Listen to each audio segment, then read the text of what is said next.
I've just introduced you, but I'll do it again. Where do brilliant ideas come from? Meet the man who would know. Richard. Good day, thanks Ian. Hello everybody. Ingenuity Through Philosophy is sponsored today by Mickey Mouse. You might be able to read on the back. He always makes you smile, he always makes you happy. Just to get you into a humorous state of mind. So in chapter 1 of my book, Ingenuity Through Philosophy, I related how the philosopher's stone is the right question, fired by the mind at the mind in order to create a spark of inspiration that leads to the conception of a brilliant idea that is a solution to a problem. I speculated how the philosopher's stone led to invention by languageless Stone Age humans of the firemaker's stone. Today I'm going to tell you a brief history of the I Ching, C-H-I-N-G, it's a Chinese word, the oldest book in the world.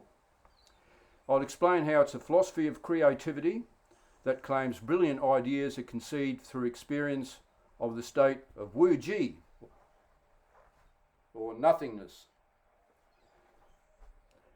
So following is a reading of 2 pages of my book. Okay.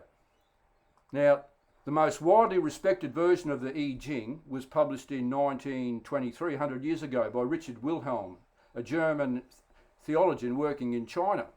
Wilhelm was inspired by his love of the works of the great poet and philosopher Goethe. Over a 10-year period, he translated the ideograms of the I Ching into the German with a Chinese sage called Lao Nai Xuan. Now, Lao Nai was an eminent Chinese sage with a family tree going right back to Confucius. He was, quote, trained in Confucian government and traditions. Wilhelm became friends with the philosopher and psychiatrist Carl Jung, with Jung writing an insightful introduction to the I Ching containing the fundamentals of his theory of synchronicity, that seemingly random events may not be random at all. Now, that's another story. But he used the I Ching as a tool to explore the unconscious mind at the birth of Western psychology.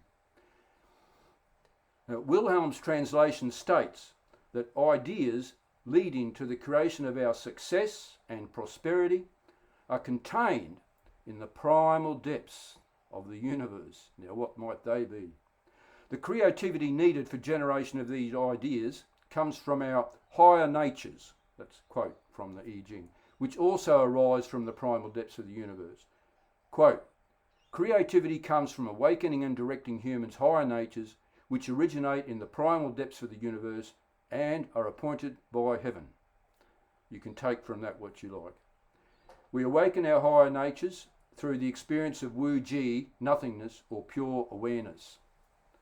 The traditional symbol for this is simply a black circle, as in the new moon. You can see this in its relationship with the well-known Tai Chi symbol by clicking on the link for reference number 11 in my online version of this.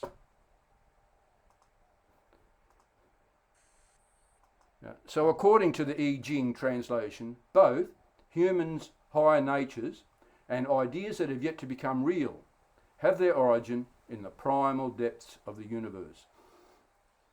I've already explained why the primal depths of the universe must be in the human mind, or have the nature of mind, or be connected to it in chapter 1.4. Creativity comes from awakening our higher natures through the experience of the state of Wu Ji and crystallizing in the mind the ideas we need for success. For the purposes of understanding the I Ching, I tender as a brute fact, as a given, that the primal depths of the universe have the nature of mind. But it would be far more useful to know how to access the primal depths than to just know what they are. It would not help much just knowing there is an oasis nearby in the desert we're stranded in. We would need to know the direction it is in and how far, and ideally have a map and a compass to point the way. If readers find the techniques for being transported to the state of Wu Ji work, they'll understand the nature of the primal depths from direct personal experience, of course. In summary, the first step for creating success with the I Ching is the design of a well thought out question, addressing a problem we want to solve. the tossing of coins and contemplation over the meaning of text associated with a hexagram judgment are two further parts of the methodology used to answer the question you have formulated. Experience of a state of Wu-Ji from which all creativity springs, according to this philosophy of creativity, is the fourth, if not most significant part of the I Ching methodology. The state of mind of Wu-Ji is used to both create the best question for solution in the first place and help understand the text associated with the hexagram judgment. So today I've told you a brief history of the I Ching, the oldest book in the world. I've explained that it was a philosophy of creativity that claims brilliant ideas are conceived through the experience of Wu-Ji or nothingness. Thanks very much for listening.